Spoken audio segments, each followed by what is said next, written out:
ya bisa ditanyakan di pertemuan, ya di pertemuan berikutnya, ya. Sebelum saya lanjutkan, mungkin ada yang ditanyakan di materi sebelumnya.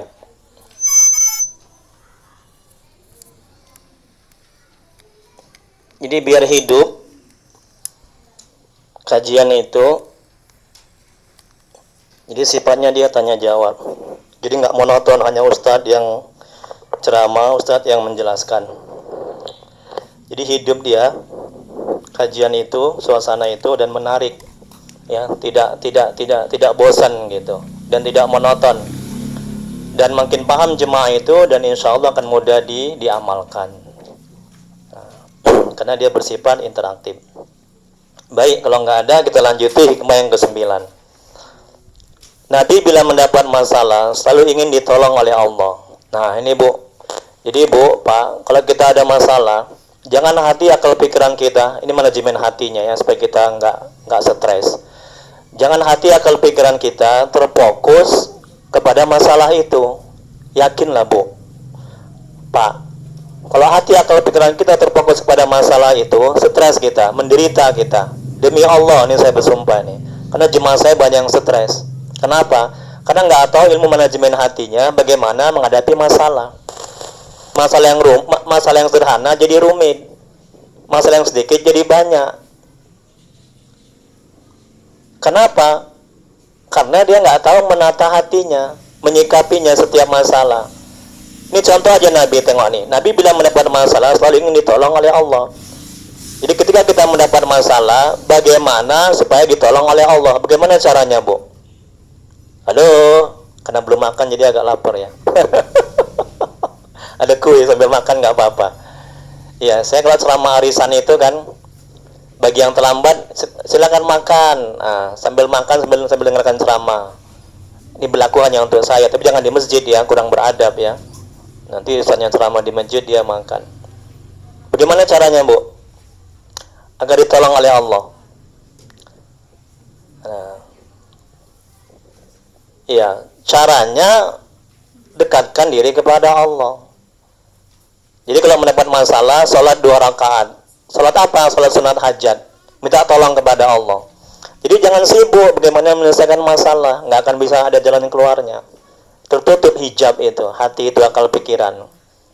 Nah, kita contoh aja Nabi seperti ini. Nabi bilang mendapat masalah selalu ingin ditolong oleh Allah dan menyerahkan segala urusan sepenuhnya kepada Allah. Tengok kan, bukan kepada akal pikiran kita, kepandaian kita, kepintaran kita, kehebatan kita, itu nggak akan selesai. Ya, kita ini bodoh, tapi kadang sok tahu, betul kan Bu? Kita ini bodoh, kadang sok pintar, merasa hebat, merasa mulia, merasa pandai. Orang merasa pandai buruk, kalau pandai merasa baik, betul? Betul kan? Ya kan Pak? Kemudian berikutnya sehingga dia membimbing pikirannya, lisannya, sikapnya, dan hatinya mendapat solusi yang terbaik. Jadi jangan buru-buru dulu curhat kepada orang, jangan buru-buru dulu kita pikirkan, tapi cepat kita kembalikan kepada Allah. Kita salat sunat 2 rakaat, surah sunat hajat, minta di situ. Sambil kita istighfar mohon ampun. Ya, karena masalah itu ada buah dari maksiat dan dosa kita. Makanya jauh lebih menenangkan hati kalau kita fokus sama maksiat dan dosa kita ketimbang fokus kepada orang lain dan atau fokus kepada masalah kita. Ini kamu mah gara-gara kamu nih mah masalah ini ada. Ini gara-gara kamu nih Dek, gara-gara kamu nih Bang. Kalau kita sibuk menyalahkan orang, itu nggak akan selesai masalah, makin stres kita, makin menderita kita. Ustadz, istriku Ustadz, meninggalkanku Ustadz, dia lari dari rumah Ustadz. Jemaah saya curhat sama saya, mau bunuh diri aku nih Ustadz, katanya. Nauzubillah. Kenapa bisa begitu? Karena hati akal pikirannya fokus kepada masalahnya dan kepada istri, tidak fokus kepada Allah. Akhirnya apa? Akhirnya setan yang menuntun, akhirnya hawa nafsu yang menuntun, akhirnya jin yang menuntun. Stres dia, menderita dia. Nah ini. Baik, sebelum kita lanjuti hikmah yang ke-10, kita buka pertanyaan. Tidak hanya manajemen hati, masalah fikih, masalah sholat, cara wudhu, cara sholat yang baik. Silakan Ya bebas. Atau masalah rumah tangga. Ya, lama jadi ustadz banyak yang curhat. Itu Bu. Ada ya, silakan Pak. Mana?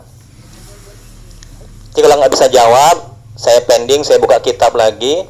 Insya Allah jawabannya 2 bulan yang akan datang. Karena bahaya. Lebih baik kita ngajakan nggak tahu ketimbang kita sok tahu. Betul? Itu akan membahayakan bagi jemaah. Dan saya merasa berdosa kalau saya jawabannya salah-salah. Ya Bu ya? Oke, silakan Pak. Waalaikumsalam warahmatullahi wabarakatuh. Yang ingin saya tanyakan begini Ustaz. Iya. Kan tentang namanya suatu permasalahan yang saya tanya tentang fikih. Iya, Nah, bagaimana namanya kita sholat tuh kan? Iya. Dan kita kadang sholat. Iya. Tapi kadang pikiran kita kemana-mana. Oh, gitu. Jadi bagaimana cara kita memfokuskan dalam satu niat? Hmm. Kita kalamu baru nanti masuk dalam hati baru dalam pikiran. Bagaimana jadikan satu agar kita bisa menjadi dapat tujuan yang menjadi satu? Iya. Itu. Apakah bagaimana caranya? Masya Allah, tabarakallah. Kan bagus pertanyaannya, sangat bagus. Ya, terima kasih. Nah, jadi bagaimana kita bisa fokus, khusyuk? Nah, ini pertanyaan begini, ini banyak ditanyakan jemaah saya. Ini sangat bagus. Karena kebanyakan kita sholat masih belum khusyuk. Betul kan? Nah, sholat 3 apa 4 ya? 3 apa 4 ya? Cari kunci di luar sholat. Ketika sholat, oh iya, kunciku taruh di atas meja. Nah, dia ingat ketika sholat. Nah, itulah syaitan itu.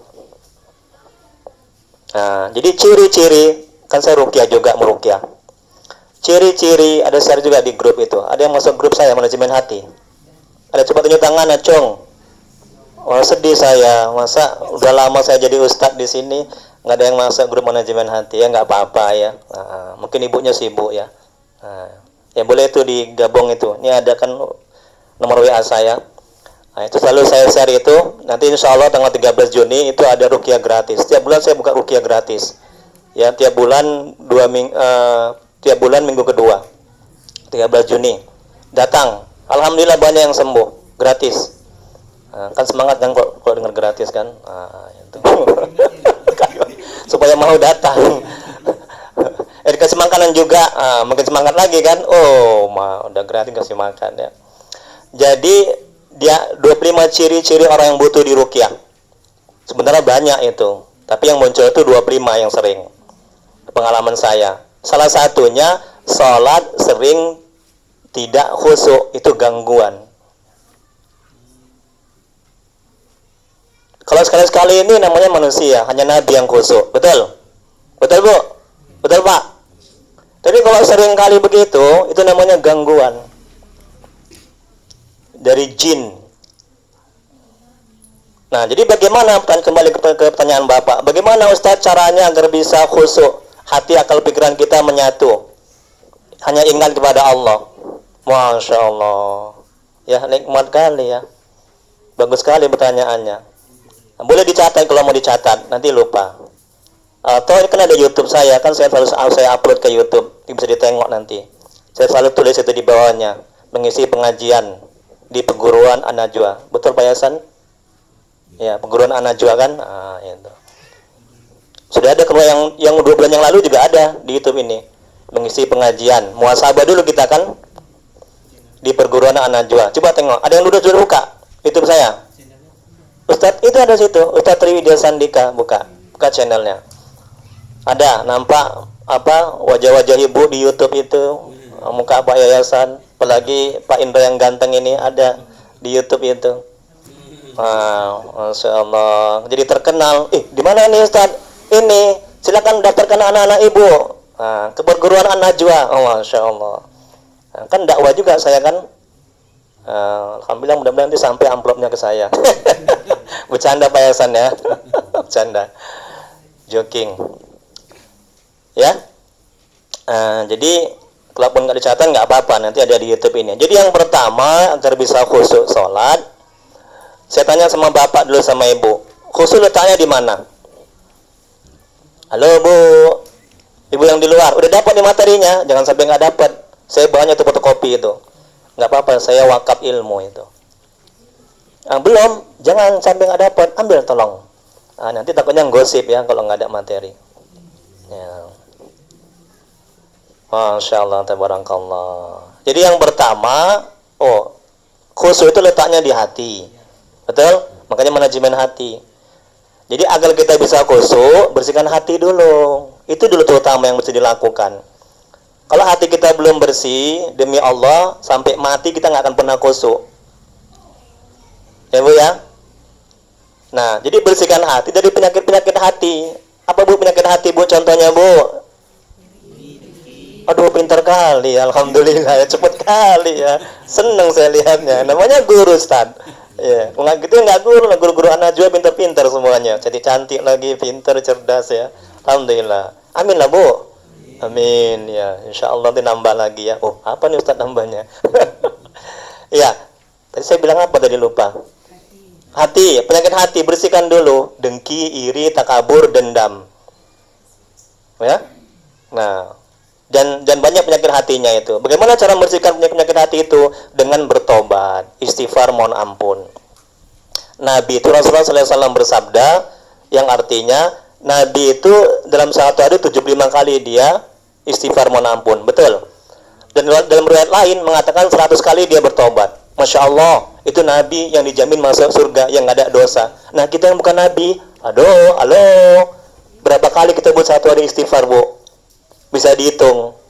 Maka nggak heran kita nggak khusyuk dalam sholat. Karena apa? Karena banyaknya maksiat dan dosa di hati, banyaknya penyakit-penyakit hati yang masih bersarang di hati. Paham ya? Jadi yang pertama apa? Bersihkan penyakit-penyakit hati dengan istighfar, mohon ampun. Nah, jadi minimal tuh contoh Nabi 100 kali satu hari. Kalau bisa lebih banyak lagi. Oh, makin bersih, makin bening, makin khusyuk kita sholat, makin enak, makin lezat. Merasakan manisnya ibadah. Itu yang pertama. Terus yang kedua, setelah istighfar, mohon ampun, banyak zikir. Zikir apa aja? Mau la ilaha illallah, Allah, Allah, Allah. Kalau saya zikirnya Allah, Allah, Allah, Allah, Allah. Kalau yang saya ruqyah itu pastinya saya suruh zikir Allahu ya batin. Allahu ya batin. Ya batin itu kan Asmaul Husna kan yang maha gaib. Allahu ya batin. Itu saya suruh itu. Udah, mohon istighfar, zikir. Terus yang ketiga, banyak baca Quran. Nah, itu. Terus yang keempat, supaya hati bersih, apa lagi? Salat 5 waktu ditambah salat-salat sunat. Udah 5 ini aja dulu. Insya Allah kita akan bisa khusyuk salat. Satu lagi lah tambah, jangan cinta kepada dunia. Karena cinta kepada dunia itu sumber dari maksiat dan dosa. Kalau kita cinta kepada dunia, hati ini nggak akan bisa khusyuk dalam sholat. Ketika sholat, takbir, hati ingat anak, istri, pangkat, jabatan. Semakin hati ini ingat kepada dunia beserta isinya, semakin nggak khusyuk kita sholat. Semakin hati ini ingat kepada Allah, lebih banyak ingat kepada Allah, maka semakin khusyuk kita sholat. Makanya ketika di luar sholat kita terbiasa ingat Allah, maka ketika sholat terbawa-bawa ingat kepada Allah. Tapi kalau di luar sholat, kita nggak biasa ingat Allah, jarang ingat Allah di luar sholat, yakinlah, ketika sholat, susah kita untuk bisa khusyuk ingat kepada Allah. Paham nih Bu? Paham nih Pak? Nah, wallahu a'lam, hanya Allah yang maha tahu jawabannya ya.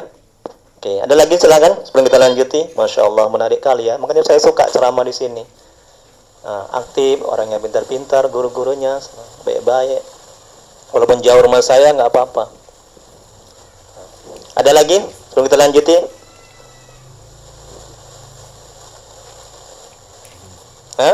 Lanjut ya. Oke. Nomor 10. Agar hati selalu bersih, selalu evaluasi selesai kita bicara. Nah, ini. Selesai kita bicara, kita evaluasi, introspeksi. Aku tadi ada menggibah tidak? Ada ria tidak? Ada berkata sombong tidak? Ada mengucapkan yang tidak baik tidak? Kalau ada, istighfar, mohon ampun. Nah, begitu Bu. Setiap kita berbicara, setiap kita melakukan pekerjaan, selesai melakukan pekerjaan, evaluasi, introspeksi. Ya. Malam kita evaluasi, introspeksi. Dari pagi tadi kita kerja, ada nggak kita mengerjakan yang haram, uang haram, atau menzalimi orang, nyakiti orang. Dan kalau ada, mohon ampun kepada Allah. Langsung bersih lagi hati. Buat dosa, tobat. Buat dosa, tobat. Buat dosa, tobat. Insya Allah. Nanti Allah akan tuntun kita sehingga kita tidak buat maksiat dan dosa lagi. Gitu. Jadi sebaik-baiknya orang tuh bukan yang nggak punya dosa. Betul Pak, Bu? Karena nggak ada orang nggak punya dosa, iya kan? Kecuali Nabi. Jadi sebaik-baiknya manusia itu adalah ketika dia buat dosa, buat maksiat, tergelincir buat dosa dan maksiat, dia langsung minta ampun kepada Allah. Ya. Nah, itu. Kemudian bila ada unsur riya dan perbuatan buruk lainnya, maka mohon ampun kepada Allah. Ya Allah, mohon ampun aku ya Allah. Aku tadi riya ya Allah, aku tadi sum'ah ya Allah, aku tadi banyak berkata yang tidak baik ya Allah. Bersih lagi hati. Nah, makanya yang kita harus jaga sekuat-kuatnya adalah hati ini, jangan sampai terkotori. Kalau zaman sekarang kan lain, betul kan Bu? Orang lebih menjaga mati-matian, menjaga badan, betul? Jangan sampai kurus, jangan sampai gemuk, dia diet, betul kan Bu? Tapi nggak ada orang mati-matian menjaga hatinya dengan sampai kotor. Karena hati itu kotor yang masuk ke dalamnya, bukan yang keluar. Ketika kita ngomong yang tidak baik, hati kotor. Melihat yang tidak baik, hati kotor. Bicara yang tidak baik, hati kotor. Makanya jagalah hati. Jangan kau kotori, jagalah hati, lentera hidup ini. Bila hati kian bersih, Masya Allah. Ya, silakan saya buka sesi pertanyaan. Kalau udah habis waktunya, tolong disampaikan ya, Ustaz, udah habis waktunya gitu. Ini saya nggak ingat kainan ceramah. Ada Bu? Nggak ada, kita lanjut ke hikmah yang ke-11. Bila kita merasa sudah beramal, amal kita akan jauh dari keikhlasan. Masya Allah Bu, ini kajian manajemen hati. Ya. Kenapa? Kalau kita merasa sudah beramal, akan jauh keikhlasan. Karena kita akan mengingat-ingat kebaikan kita, amal kita. Orang yang mengingat kebaikannya, amal ibadahnya, maka dia akan butuh pujian, butuh sanjungan, butuh dibalas. Pertama kalau kita sedekah, kita sudah sedekah 10.000, uangnya baru, orang itu membutuhkan kali, kita ingat-ingat apa yang kita beri. Itu akan nanti butuh sanjungan, butuh balasan. Dan celakanya, negatifnya, ketika tidak dibalas, kita sakit hati. Ketika nggak dipuji, kita sakit hati. Ketika nggak dilihat apa yang kita beri, kita sakit hati. Makanya udah setiap kita sedekah, setiap kita beramal, kayak buang sampah. Kita buang, lupakan. Itu amal yang terangkat oleh Allah. Ini kata ulama. Dan seperti kayak kita buang hajat di kamar mandi. Ada nggak kita buang hajat, kita ingat-ingat, aku tadi buang hajat, enak kali harumnya, baunya, karena malamnya itu aku makan Kentucky. Ada begitu Pak? Bu? Nggak ada kan? Keluar udah, kurelakan engkau pergi. Betul kan? Begitu di amal ibadah ini untuk mendekati paham. Ya. Jangan kita ingat-ingat kita sudah sedekah, jangan. Sudah memberi, jangan. Nanti akan timbul ketidakikhlasan. Kita akan butuh sanjungan, butuh balasan, butuh pujian. Ya, butuh dibalas budii. Nah, jadi ini kata ulama ini, bila kita merasa sudah beramal. Dan pada hakikatnya, kita bisa beramal itu karena taufik Allah. Betul Pak? Bu? Ya, karena kita ditolong oleh Allah, diberi kemudahan oleh Allah. Ya. Dan diberi jalan oleh Allah, diberi kekuatan oleh Allah, atas izin Allah. Kalau Allah nggak tolong kita nggak bisa sedekah. Betul kan? Kita nggak bisa beramal. Betul nggak itu? Makanya la haula wala quwata illa billahil aliyil azim. Tidak daya dan upaya kecuali dengan pertolongan bantuan. Tengok itu Bu. Jadi jangan kita sandarkan amal ibadah kita dengan kemampuan kita, kekuatan kita. Ya, Ibu datang kemari bukan karena kemampuan Ibu. Tengok, ada yang nggak datang, Pak Yayasan. Ada kan? Coba, Allah belum berikan kemampuan kepada guru yang nggak datang ini untuk sampai kemari. Betul? Allah belum gerakkan hatinya. Betul? Sehingga nggak bisa sampai kemari. Nah, ini menandakan, ini menunjukkan bahwa semuanya itu adalah bantuan, pertolongan atas izin Allah. Ya, jadi kita nggak merasa hebat, nggak merasa mulia, nggak merasa suci, nggak merasa pantas masuk surga, nggak akan mengatakan, oh aku yang beramal, bukan aku yang beramal, bukan aku yang sedekah, tapi Allah pada hakikatnya. Kita sebagai tempat sampainya nikmat buat orang lain. Kita ini kan keran ini, umpamanya nih. Wah, kalau sudah begitu rendah hati, rendah hati. Jadi pada hakikatnya itu bukan uang kita, itu punya Allah yang kita sedekahkan. Ada hak fakir miskin, betul kan? Nah, itu. Wallahu a'lam. Ada lanjutannya. Kita akan sakit hati bila tidak ada yang memuji dan melihat amal yang kita lakukan. Ini dampaknya kalau kita merasa sudah berjasa, beramal, ya sudah melakukan sedekah. Jangan diingat-ingat, udah sedekah udah lupakan. Jadi karena Allah mengharap ridha Allah. Wallahu a'lam. Hanya Allah yang maha tahu. Silakan Bu. Pak, ada bertanya. Masya Allah. Ya, silakan Pak. Masya Allah. Tabarakallah. Semoga Allah merahmati Bapak. Silakan. Amin. Nah, enak gini kan hidup jadinya. Tanya jawab. Assalamualaikum warahmatullahi wabarakatuh. Ustaz, ini kan tentang, saya ambil intinya dari sebelah situ tentang keikhlasan. Iya, betul Pak. Ikhlas. Jadi bagaimana mensinkronkan Iya. antara perkataan, perbuatan, hati dan pikiran. Iya. Kadang kan ikhlas ini kadang perkataan bisa ikhlas, hati dan perbuatan itu kadang berkebalikan. Jadi Iya. bagaimana cara kita ikhlas itu tapi semua ada sinkron dari perbuatan, perilaku, hati dan pikiran. Iya. Dari Ustaz. Iya, Masya Allah, tabarakallah. Ya. Nah, ikhlas ini nggak bisa membalikkan telapak tangan. Nggak bisa kayak kita menjual beli, nggak bisa kayak macam kayak kita beli cabai. Di situ beli, di situ ada barang. Balikkan telapak tangan kan enak aja. Jadi butuh apa? Butuh mujahadah, butuh riyadhah, butuh latihan. Sama seperti kayak bapak mau bisa nyetir mobil, kan latihan dulu, betul? Alatnya apa? Mobil. Jadi kalau misalnya kita nggak latihan, nggak bisa nyetir mobil. Nah, begitu juga dengan keikhlasan. Jadi butuh dengan riyadhah, latihan. Nah, dan agar bisa ikhlas di mana letaknya, Bu? Di hati. Sekali lagi kembali kita ke hati. Bersihkan hati. Ya. Jadi sepanjang hati kita belum bersih, maka kita nggak akan bisa ikhlas. Nah, kemudian ketika misalnya contoh kita memberi misalnya, ya memberi, ini mensinkronkan antara akal, pikiran dengan hati. Nah, ini bentuk riyadhahnya, bentuk riyadhah yang lain, bentuk latihan yang lain. Ketika kita sedekah, harus kita sadarkan hati, akal, pikiran kita, ya, bahwasanya sedekah yang kita kasih itu pada hakikatnya itu dari Allah, punya Allah. Nah, kalau nggak gitu, nanti kita nggak akan bisa ikhlas. Kita akan butuh pujian, butuh balasan, butuh dilihat. Mesti begitu, kita tata hati kita. Yang pertama, ya Allah, aku ini sedekah karena Engkau dan mengharap ridhamu. Dan pada hakikatnya uang ini adalah milikmu. Dan aku ini sebagai tempat dan sebagai jalan sampainya rezeki buat orang lain. Jadi kita ini sebagai sandaran tempat perbuatan Allah.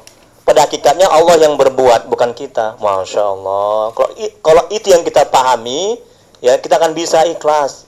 Kita nggak akan ria. Kita nggak akan minta butuh pujian, sanjungan, butuh balasan.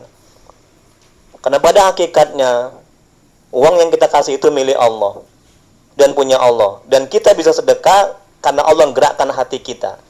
Betul? Sama seperti ini juga, ibu bisa kemari karena Allah gerakkan hati. Ya.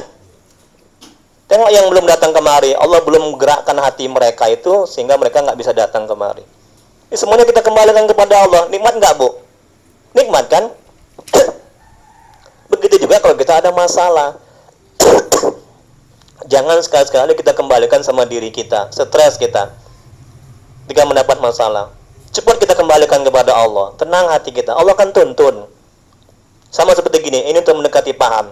Kalau misalnya ibu naik mobil, kaca depannya itu kotor, bisa nggak jalan? Bu, Pak, jalannya ada nggak? Ada kan? Tapi nggak bisa jalan. Betul? Dan apa yang harus dilakukan supaya bisa jalan? Bersihkan kaca depannya. Pinter. Begitu juga, ketika kita mendapat masalah, itu jalan tuh ada dari Allah. Dan apa yang harus kita lakukan? Kalau kita sibuk dengan masalah itu, nggak akan pernah selesai. Stres kita. Terus kita pikir, gimana anakku, gimana istriku, gimana aku nggak ada uang, ini covid segala macam, stres aku. Demi Allah nggak akan ada jalan. Allah nggak akan kasih. Kalau kita sibuk mikiri masalah. Paham nih Bu ya? Ini penting Bu. Karena banyak jemaah saya itu yang nggak sanggup menerima beban hidup, cobaan. Karena nggak tahu manajemen hatinya. Pasien-pasien saya itu yang banyak saya ruqyah begitu juga. Kemasukan jin, kemasukan setan. Karena banyak mikir, kurang zikir. Paham ini kan? Nah, jadi kaca tadi, bersihkan hati. Banyak istighfar, mohon ampun, sehingga bersih hati, Allah akan memberikan jalan, hidayah, petunjuk. Sehingga kita terbantu untuk menyelesaikan masalah kita. Jadi kembali ke ikhlas tadi Pak, pertanyaan tadi. Ya. Nah, jadi yang pertama itu bersihkan hati agar bisa ikhlas. Nah, terus yang kedua, riadohnya, setiap kita melakukan ketaatan atau sedekah atau kebaikan, coba timbulkan kesadaran dalam hati, akal, pikiran kita bahwa sedekah yang kita kasih itu adalah pada hakikatnya itu punya Allah. Nah, ya. Dan kita bisa bersedekah karena Allah memberikan hidayah, petunjuk, dan Allah gerakkan hati kita. Terus berikutnya, timbulkan kesadaran dalam hati adalah kita ini sebagai tempat sandaran perbuatan Allah. Bersyukur kita dijadikan, ditakdirkan Allah berbuat kebaikan. Betul? Berapa banyak orang yang ditakdirkan Allah berbuat keburukan, ya kan? Yang korupsi, yang berzina, kasihan mereka ditakdirkan Allah berbuat keburukan. Nah, kita bersyukur. Kalau itu yang kita pahami, kita nggak akan timbul ujub, merasa mulia, merasa hebat, merasa sombong, merasa pantas masuk surga. Karena kita bisa beramal ibadah semata-mata karena rahmat Allah, ya kan? Karena karunia Allah, ya kan? Karena anugerah Allah, ya kan? Karena bantuan Allah, ya kan? Karena pertolongan Allah, ya kan? Kalau nggak karena itu semua, kita tidak bisa beramal ibadah. Masya Allah. Jadi tawadu, rendah hati. Betul Bu? Kita nggak akan merasa mulia, kita nggak akan memandang sebelah mata. Oh, kau ini neraka lah tempat kau ini. Kita nggak akan begitu. Kau ini nggak sholat, aduh. Kau ini ngajar nggak beres. Kita nggak akan memandang sebelah mata orang. Wallahu alam. Hanya Allah yang maha mengetahui. Wallahu alam bisawab. Hanya Allah yang mengetahui jawabannya. Ada lagi? Silakan. Udah habis waktunya? Masih ada waktunya? Masih ada. Ada lagi? Silakan Bu. Alhamdulillah. Pak. Ibu yang duluan kayaknya mau nanya. Enggak. Tadi nengok saya tadi. Oh enggak. Oh, serba. Ya, siapa namanya Bu yang pakai masker? Bucut. Oh, Bucut. Boleh saya lihat mukanya, Bu? Oh, Masya Allah, cantiknya. Tabarakallah. Alhamdulillah. Ya, saya kalau pakai masker gitu penasaran gitu. Kalau gini kan kenal. Nanti Bu kalau saya ketemu sama saya tegur ya Bu ya. Atau saya yang negur. Jadi saya tahu oh ini nampak mukanya Ibu Cut yang manis, yang cantik. Nah, itu kan. Kalau ketemu di jalan, kalau pakai masker kan saya nggak tahu kalau pakai masker kan. Kalau terbuka gini kan tahu jadinya. Oke Bu, boleh ditutup lagi masker apa? Maskernya Bu, boleh tutup lagi ya maskernya. Nah, karena udah tahu mukanya udah nampak ya, alhamdulillah. Bercanda ya Bu ya, nah, jangan marah ya. Nah, saya suka begitu bercanda supaya jangan stres kali, supaya jangan kaku kali ya. Oke, kalau nggak ada kita lanjuti yang ke 12. Masya Allah, tabarakallah. Jadi sekali lagi, kalaupun nanti nggak habis sampai yang ke 17, ya, insya Allah kita ketemu dua bulan yang akan datang. Tolong ditanyakan ya, kalau nggak paham. Atau pakai WA juga boleh. Berikutnya, ini jodoh. Acung tangan, siapa yang belum ada jodoh? Kemarin Ustadz udah nawarkan kepada bapak-bapaknya. Kemudian bapak-bapaknya bilang, Ustadz saya belum mau. Ya nggak apa-apa, yang penting yayasan udah bilang sama saya kan, Pak Ustadz, menantu ada jodoh Ustadz. Udah saya carikan, ada lagi nih stoknya di HP saya. Iya, ibu-ibu, laki-laki juga ada. Yang penting saya sudah mendapat pahala saya. Ya kan amanah dari yayasan. Gitu ya. Sudah carikan, saya carikan jodoh. Udah saya tawarkan. Siapa yang saya tawarkan? Ada bapak-bapak yang apa itu yang kita datang dia bapak itu? Nggak datang. Apa namanya? Itu yang saya tawarkan Pak Sadam. Kemudian satu lagi saya tawarkan Pak Riki ada. Ini Pak ada nggak Pak? Ada kan? Tengok kan. Pak rupanya diem-diem aja dari tadi ya. Takut ditanya dia ya. Rupanya yang MC rupanya ya, ketahuan. Tapi nggak ada jawaban. Pak Riki, ini ada jemaah saya, orangnya soleha, cantik, manis. Nah, yang penting saya udah apa menjalankan amanah dari Pak Yayasan kan, udah saya kasih kan. Ya mungkin nanti mungkin ya, kan nggak sekarang mungkin ya, insya Allah lah ya. Alhamdulillah. Nanti kalau misalnya apa namanya ada ketertarikan, nah, bisa di WA lagi Ustadznya ya. Ustadz, saya mau yang itu Ustadz, gitu bilang ya, nggak usah malu-malu ya. Oke, nah, ini masalah jodoh ya. Nah, ini mungkin ada yang belum jodoh nih kan. Ini penting. Semakin ingat jodoh, maka akan semakin stres. Nah, tengok Bu, Pak, ya. Mungkin ada yang mau 2 kali mungkin kan. Ya siapa tahu ya Pak Indra. Alhamdulillah lah, astagfirullah. Itu kan sunnah Nabi Pak Indra. Alhamdulillah bilang, Anda tahu kan. Aduh, astagfirullah. Kan nggak buat maksiat ya. Kita kan cari amal kan, pepingin 2 lagi. Ibu setuju nggak Bu? Oh enggak, cepet kali bilang enggaknya. Sentimen kali nih Ibu ini. Ya bercanda ya Bu ya, jangan masukkan ke hati ya. Saya takut tersinggung ya. Ya semakin ingat jodoh, maka akan semakin stres. Seharusnya ingat jodoh, langsung ingat Allah. Tengok Bu, Pak, enak kan?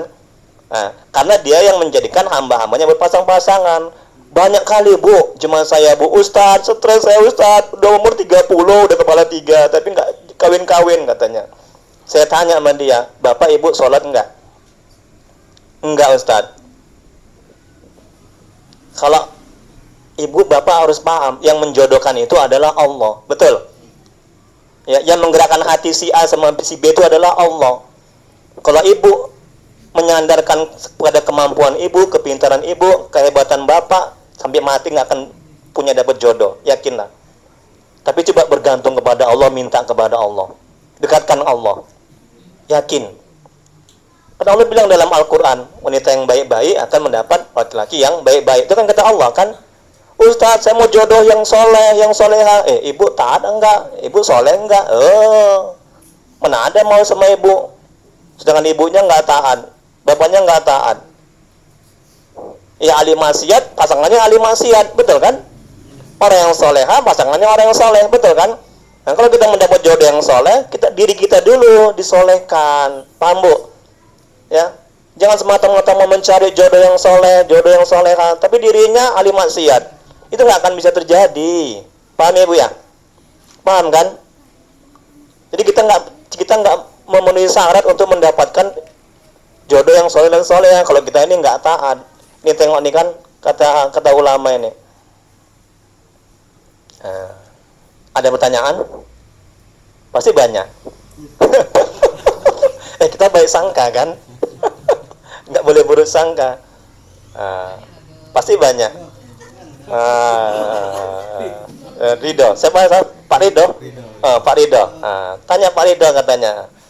Kayaknya Pak Ridho ini mau ancang-ancang kayaknya nih ya. Masya Allah. Wajah tampan ya kan? Modal ada. Perempuan mana yang nggak mau terikat ya kan? Perempuan mana yang nggak ngejar-ngejar karena banyak utang mungkin ya? Oh enggak ya. Sedangkan Pak Ridho mungkin tanya, oh enggak. Masya Allah. Oke, berikutnya. Nikmat ya, kalau semua segala sesuatunya kita kembalikan kepada Allah. Masya Allah. Tenang hidup ini demi Allah, tenang. Kadang kita nggak yakin, itu masalahnya. Betul kan? Makanya supaya yakin, perbanyak ilmu agama. Karena pupuk iman adalah ilmu. Kemudian perbanyak ketaatan kepada Allah. Kita nggak bisa yakin akan bantuan Allah, akan pertolongan Allah kalau kita nggak punya ilmu agama. Paham ya Bu ya? Ya Pak? Kalau kita nggak dekat kepada Allah, yakinlah itu. Nggak bisa yakin kita. Benar kayak sedekah. Iya nggak ya Allah membalas nggak ya apa yang aku lakukan? Kayak saya meruqyah, ini untuk sebagai pelajaran. Saya ruqyah, nggak pernah saya tarifkan itu honornya atau amplopnya atau bayarannya. Seikhlasnya, bahkan banyak yang nggak bayar. Sampai sekarang saya sudah lama meruqyah, ya, karena saya ikhlas karena Allah, mengharap ridha Allah, tidak semata-mata uang. Alhamdulillah banyak yang sembuh. Kenapa saya yakin Kalaupun nggak dibayar itu nggak apa-apa, yakin akan bantuan Allah. Sering kali setelah saya meruqyah, ada aja yang kasih rezeki sama saya. Nggak pun sama saya, sama istri saya, sama anak saya. Saya diberikan kesehatan, kemudahan kerjaan, segala macam anugerah dari Allah, Allah berikan kepada saya. Sehingga saya yakin, ya, yakin akan balasan dari Allah. Jadi saya nggak begitu butuh dengan amplop-amplop orang yang memberikan ketika diruqyah. Berapa Ustadz kalau meruqyah? Terserah. Kalau nggak ada pun duitnya nggak apa-apa. Alhamdulillah sembuh. Yakin itu butuh proses, itu butuh riyadhah, latihan. Yakin Allah membalas, Allah menolong, Allah melihat apa yang kita lakukan. Betul kan, Bu? Jadi kita bantu orang, nolong orang, ditolong, kita diberikan kesehatan, diberikan kemudahan. Karena rezeki itu kan tidak hanya uang, betul kan? Betul kan, Pak? Ya kan, Bu? Rezeki itu tidak hanya uang, kesehatan rezeki, ilmu rezeki. Ya. Apalagi? Nah, kita bisa sampai sekarang bisa bernapas itu rezeki, napas. Kemudahan kita mencari ilmu itu rezeki. Rezeki itu banyak, tidak hanya uang, tidak hanya bentuk uang. Ini paham ya?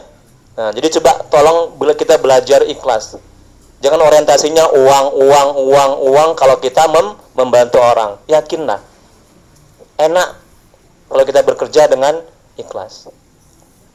Yakin pasti Allah menolong, pasti Allah membantu, pasti Allah akan beri. Nah, gitu. Berikutnya, kalau nggak ada pertanyaan, yang ke-13, Masya Allah. Kita sengsara, stres dan hati galau ketika mendapat masalah karena kita sok tahu dan merasa pintar padahal bodoh. Tengok itu. Berusaha untuk mengatasi masalah kita sendiri tanpa melibatkan Allah. Ada pertanyaan? Nggak ada. Berikutnya yang ke-14. Sudah tidak punya sok kaya, sudah lemah sok kuat, sudah bodoh sok pintar. Ini yang menyebabkan hidup menderita. Tengok itu, Bu. Iya kan? Kan ini kebanyakan kita. Udahlah bodoh sok pintar. Ya, merasa pintar itu buruk, pintar merasa itu baik, betul? Kalau hati kita bersih, hati kita akan peka. Paham kan peka kan? Peka akan pintar merasa. Ketika ada orang yang lemah, kita akan tergerak hati untuk mau menolong. Ustaz, saya kemasukan jin dan setan, hati saya galau Ustaz, tolong saya ruqyah Ustaz. Sini, Bu, duduk. Saya bacakan Yasin ayat kursi. Alhamdulillah sembuh. Hati ini pintar merasa, peka. Terus segera hati untuk mau menolong. Ah, itu. Ya. Ada pertanyaan? Berikutnya yang ke-14. Sengaja saya lupakan. Rupanya semuanya nyaut ya. Berarti nggak ada yang tidur. Karena enak manajemen hati ini. Iya kan? Nah, nikmat, namanya tentang hati. Ya. 15. Jangan berharap suami atau istri membahagiakan kita. Tengok nih, Bu. Ya, ini juga yang banyak terjadi sama jemaah saya. Ya. Dia nggak bisa bahagia dengan suaminya. Saya bilang bodoh Ibu. Ya, pau Ibu. Sengsara Ibu, menderita Ibu. Saya bilang sama jemaah saya nggak peduli biar dia tuh marah. Nah, kenapa? Karena dia sudah ini kali, sudah degil kali, dibilangin nggak bisa. Saya gitu, kalau jemaah saya dibilangin nggak bisa, sekali-sekali perlu kata-kata seperti itu, biar tegaret pikirannya, biar dia mau berpikir. Ya. Nah. Ibu mengharapkan bahagia sama suami itu nggak akan bisa terjadi. Ya, karena kebahagiaan mutlak milik Allah. Betul kan? Nah, suami ibu aja nggak bahagia. Masa ibu mencari kebahagiaan sama suami? Itu mustahil akan bisa didapat. Cari kebahagiaan sama Allah. Jadi Allah meletakkan kebahagiaan, ketenangan di hati orang yang bersih, di hati orang yang dekat kepada Allah, di hati orang yang mengenal Allah. Jadi kebahagiaan tubuh bukan di harta pangkat jabatan, betul? Ya, jemaah saya itu rumahnya bertingkat, istrinya banyak, ya, kaya, tapi kayak kiamat rumahnya, anaknya narkoba. Bayangkan itu. Di rumah itu udah berperang aja sering. Kenapa? Karena jauh dari Allah. Coba kurang apa hartanya? Iya kan? Jadi jangan silau, Bu, dengan harta pangkat jabatan. Ya. Itu nggak akan kekal. Betul kan? dan nggak akan bisa membuat kita bahagia kalau kita jauh dari Allah. Betul? Harta, pangkat, jabatan itu bukan tujuan. Betul kan? Itu hanyalah alat untuk mencapai tujuan kita, yaitu akhirat. Ya? Itu. Kemudian berikutnya, bila itu yang kita lakukan, maka kita akan stres dalam sengsara. Karena suami atau istri kita yang tidak bahagia, berharapnya hanya kepada Allah. Dekatkan diri kita kepada Allah. Jadi ibu jangan galau kalau nggak punya suami.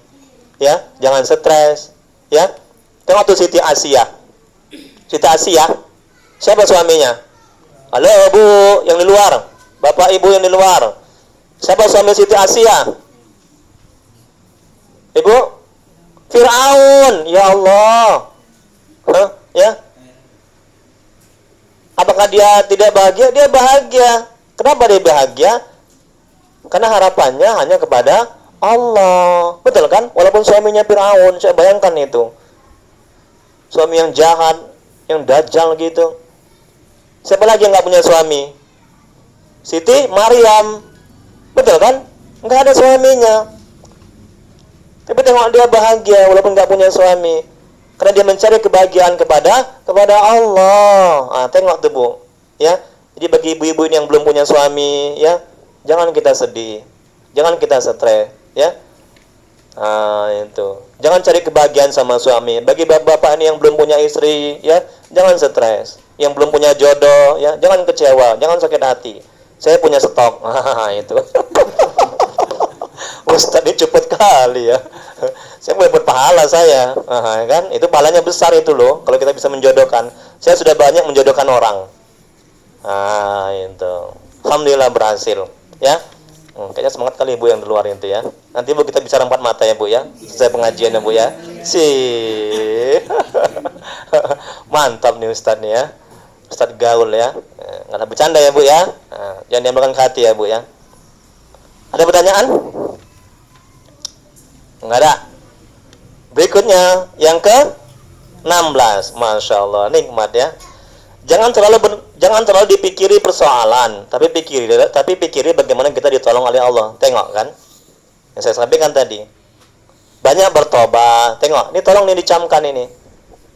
Banyak bertobat, perbaiki amal ibadah dengan ilmu agama. Tengok, selalu jaga dan bersihkan hati. Tolong diamalkan nih bu, insya Allah bu. Ya, seberat apapun masalah akan terasa ringan kalau ditolong oleh Allah. Betul kan? Dan masalah ringan kalau nggak ditolong oleh Allah menjadi berat. Betul? Apa dalilnya Ustadz? Tengok ini dalilnya. Ustadz bukan sembarang ngomong, nggak ada dalil, ya. Bukan Ustadz kaleng-kaleng, ya, ngomong tanpa dalil. Ini dia nih bu. Coba perhatikan nih kertas nih, materinya ini. Firman Allah dalam Al-Quran surat At-Talaq 2-3. Barang siapa yang bertakwa. Tengok kan kata Allah. Bertakwa itu adalah menjalankan perintah Allah dan meninggalkan larangan Allah. Tengok kan? Niscaya, ini janji Allah nih. Ini janji Allah. Allah nggak akan pernah bohong. Niscaya Allah akan mengadakan baginya jalan keluar. Betul kan? Permasalahan apapun, kalau ibu dekatkan diri ibu kepada Allah, ya, insya Allah Allah akan kasih jalan keluar dan memberinya rezeki. Tengok kan? Jadi mustahil kalau kita nggak dapat rezeki. Kan Allah janji. Yang penting kita bertakwa, kita berusaha. Betul kan? Kalau kita hanya duduk di rumah, ya mana mau orang datang tok, ini Pak beras, ini Pak ikan. Oh, zaman sekarang, ya mana ada yang mau ngasih? Ya usaha, ikhtiar. Betul kan? Ya kerja. Ya, kerja itu kan perintah Allah itu. Ya, agar menjadi ladang amal. Kemudian berikutnya apa lagi kata Allah?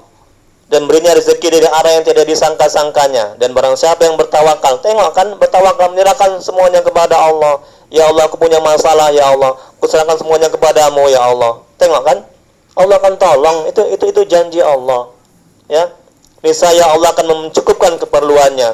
Apapun kita, keperluan apa? Ya jodoh, anak soleh, ya uang, ya segala macam keperluan Allah akan berikan. Ini janji Allah. Allah nggak akan pernah ingkar janji. Kita yang sering ingkar janji. Betul kan? Itu ya. Ada pertanyaan? Hikmah yang ke-16. Satu lagi, besok selesai. Jam berapa nih sekarang Pak, Bu? Jam 12 ya. Zuhur jam 12 lewat 25 ya. Ada waktu istirahat sebentar ya. Sebentar. Ada? Enggak ada. Kita lanjuti yang terakhir. Masya Allah selesai juga ya. 9 sampai 17. Alhamdulillah. Insya Allah 2 bulan yang akan datang berbeda lagi hikmahnya ya. Hikmah yang ke-18. Yang terakhir, ada 5 hal agar hidup Allah yang mengurus. Masya Allah Bu, Pak, mudah-mudahan kita bisa mengamalkannya ini ya. Amin ya rabbal alamin. Tolong nih diamalkan. Ada 5 hal